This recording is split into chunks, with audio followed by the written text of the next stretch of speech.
Hello, my name's Mike Doran. Welcome to Convergence. As I've done with the previous shows, I've always started out by talking about Albert Einstein saying among the most difficult problems in all physics is the Earth's magnetic field. And my argument here, and I'm attempting to show it, is that Earth's magnetic field is among the most difficult problems in all of biology. I'm very lucky today to have a guest, Dr. Pieter. How do you pronounce your last name? Lagaay. Lagaay. And tell the audience a little bit about yourself, because today I think we're going to, instead of, as I've argued that it's the most difficult problem in all of biology, we're going to go back to what Albert Einstein was saying is it's the most difficult problem in all of physics. There's definitely a blurred line here. Doctor, tell us a little bit about yourself. Yeah, so I have a doctorate in podiatric medicine, board certified in foot and ankle surgery. So practiced medicine for 13 years, and then went to law school, and I met you. So that's how we met. And yeah, just super interested to hear a little bit more about EMF, electromagnetic field, and how it correlates to just really cellular biology. All right, so specifically, I've been talking about climate change and talking about acids in a magnetic fields and how their behaviors are different. And it turns out that the fundamentals of life, DNA, RNA, are acids. The last letter in the word DNA is for acid. And also, when you take carbon dioxide, which is a gas, and it gets dissolved in water droplets, it's also an acid, carbonic or carbolic acid. And so my background is I have a lot of science. I thought about being a patent lawyer, but then I was also in the military with a lot of science. And my MOS in the military was computer science, and I worked on and learned about computers. And then afterwards, for my friends and family, I would build computers, know a lot about computers. And I started to think about, as I studied climate change and climate, that life began as a quantum machine. So this is why there's this blurring, once again, between life and physics. And we get back to what Albert Einstein said, that the Earth's magnetic field is among the most difficult problems in all of physics. So if you have a Earth that has too strong of a magnetic field, it attracts gases from the sun and from space and becomes like Jupiter, Saturn, Neptune. It becomes a gas giant and a dead planet. And if, on the other hand, it is too weak, the sun's winds strip away the atmosphere and you get a dead planet like Mars. So this balancing that had to be done from the beginning of when life came on Earth had to occur, and had to occur in a calculated way. So as we've talked about it a little bit, what can you tell us about DNA? I mean, I think that I would love.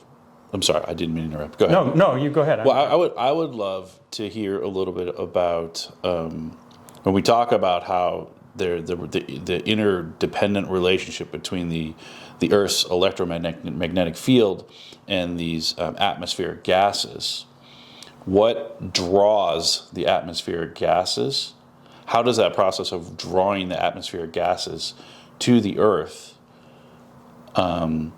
influence susceptibility to these fires that we're experiencing here in Northern California that you have tremendous personal experience with? Yes, we lost our neighborhood was destroyed in the car fire. So the first thing that people, I want people to understand is when space weather, specifically cosmic rays, are very high, we're very susceptible to fires. And that is not something that's a recent occurrence. And now that the sun has become more active, it pushes out cosmic rays, and we literally have an atmospheric river and a rainstorm here in California as we're filming this. So what I think is important to understand, that this is a living process, this is a living Earth, and not just some reaction to an input, is that it's like if I'm hot, I'll sweat, or cold, I'll shiver. And if I'm dead, then I become room temperature. And if there's a breakdown in the feedbacks, this dampening that I believe is occurring, then we become more like room temperature and become very susceptible to what the inputs from the sun are. And that's the danger here, is the Earth's magnetic field is weakened about 10% over the last 150 years. And very specifically, the North Pole has raced between Siberia and Alaska, and we have this anomaly that's occurred in the South Atlantic that's a 12 million year anomaly. In other words, scientists have studied the Earth's magnetic field and its orientation with rocks, and we know what's occurring in the South Atlantic right now hasn't been seen in 12 million years. And so we need to be concerned, because it's directly, when cosmic rays are high, we're getting these mega fires here in California. All right, but I maybe curtailed your question about DNA that you were going to ask. Yes, so where it's important to me, because my background is computer science, so I'm talking about DNA behaving like, if you were to clip a DNA, which is like a ladder that's twisted, right? Yeah. It looks like a ladder that's twisted. If you were to clip it so that you just had, it looked like the number 8. It's a little twisted as a number 8. If you get a light wave to go through those two holes in the number 8, and it was in a cloud droplet, what you're going to get is one of two things. You're going to get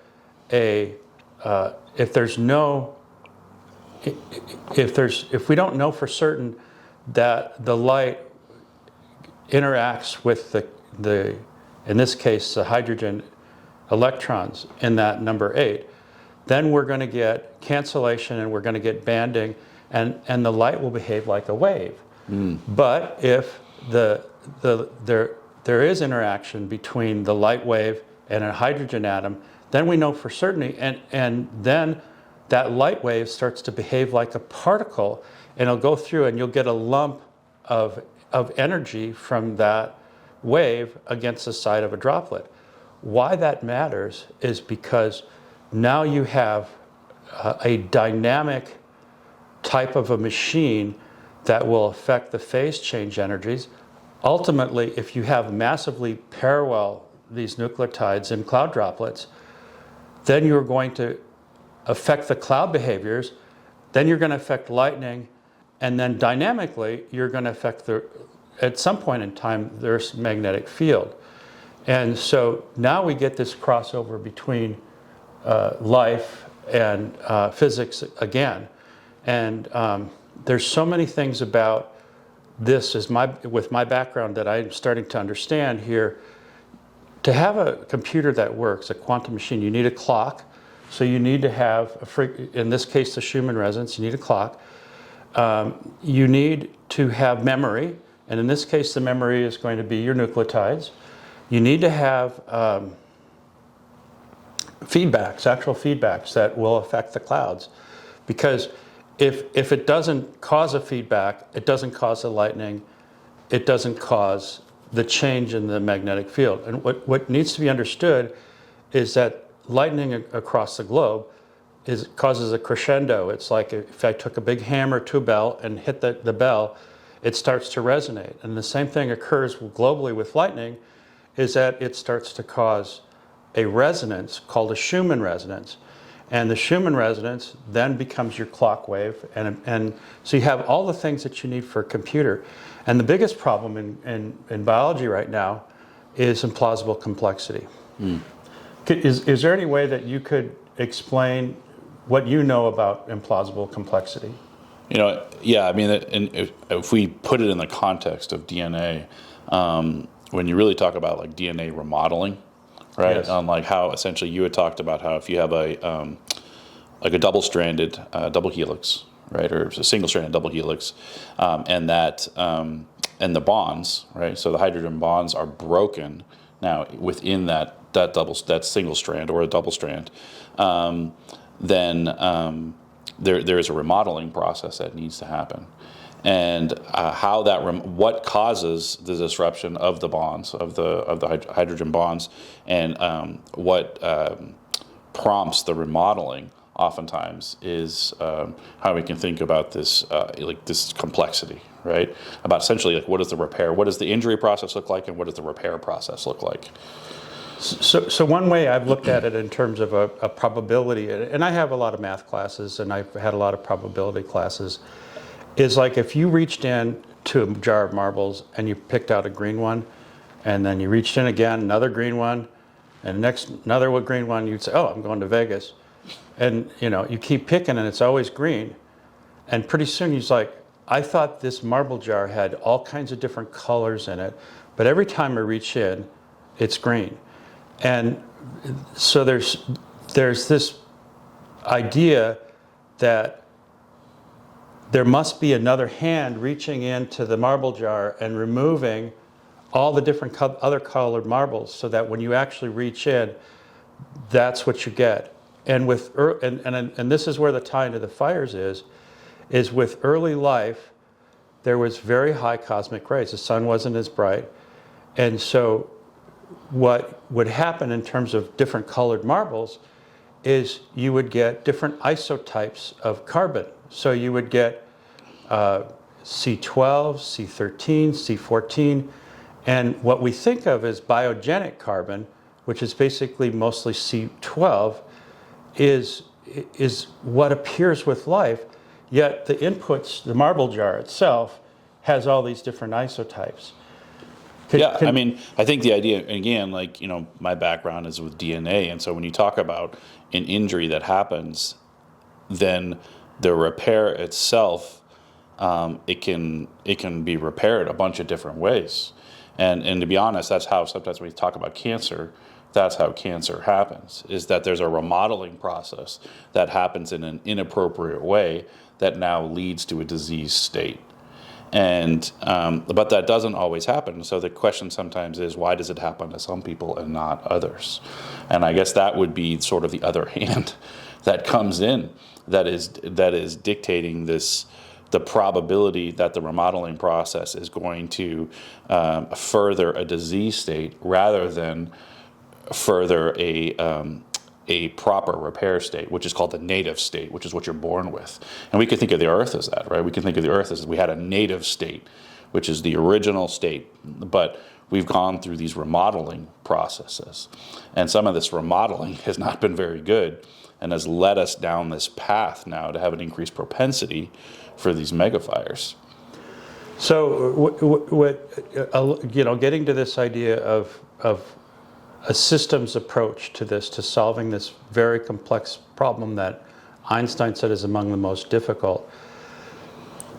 There was a great paper just came out recently from UCLA, and what happened is a zircon crystal was found in Australia that was dated to 4.1 billion years, and using X-rays, spectral X-rays, it was determined that the graphite inside the zircon crystal was biogenic.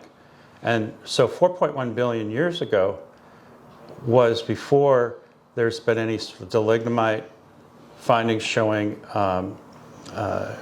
cells. And so you have, again, this idea of a light carbon, a C12 carbon, found in graphite encased in zircon. And dated before we think that there are any cells. And this gets to this idea that life has had to sort out these heavy carbon molecules. And you would expect that there to be heavy carbon molecules because the atmosphere is getting bombarded by cosmic rays, which would convert the light carbon to heavier carbon. And this would be before there's enzymes that don't like the heavy carbon that might sort out. And so this kind of confirms this idea that acids in cloud droplets affect the ability of clouds to produce lightning and modulate or dampen Earth's magnetic field. It's good. It's good stuff, right? Yeah, but it's science that applies to us here because now life has adopted to these periods of time when there's high cosmic rays, and trees are designed to burn.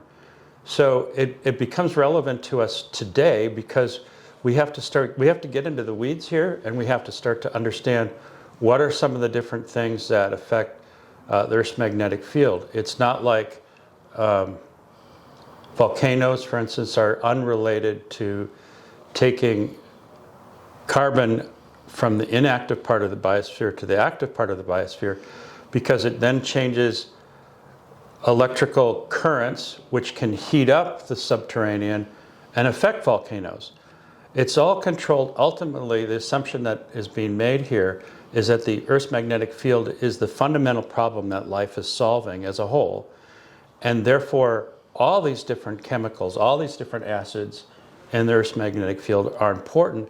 And it's not just about mitigation, but it's about how do we react to warn, and how do we plan for periods of time where, like right now, the sun is very active and pushing out the cosmic rays, or times like when cosmic rays are very high and we're having these droughts and mega fires. Yeah, that's good. That's good. Fun stuff. All right, so when are we going to talk again? I hope we got to get into the weeds, and it's very hard to do that. But I think the best way for us to do it is to talk about some of these different papers that are coming out, that have come out that haven't been looked over in terms of what the electrical complexity is. Some of them are like the Keeling Wharf paper about how an 1800-year lunar pattern is tied to the Little Ice Age and the little climactic optimum. The idea that that the tidal forces are kind of like, again, from my computer background, it's like a random signal generator that allows feedback to work. And so, different arguments have spun around, well, this is just a natural thing that humans have nothing to do with, but it's a much different analysis when you look at it as a dampened system and we're interfering with the process that dampen a living Earth.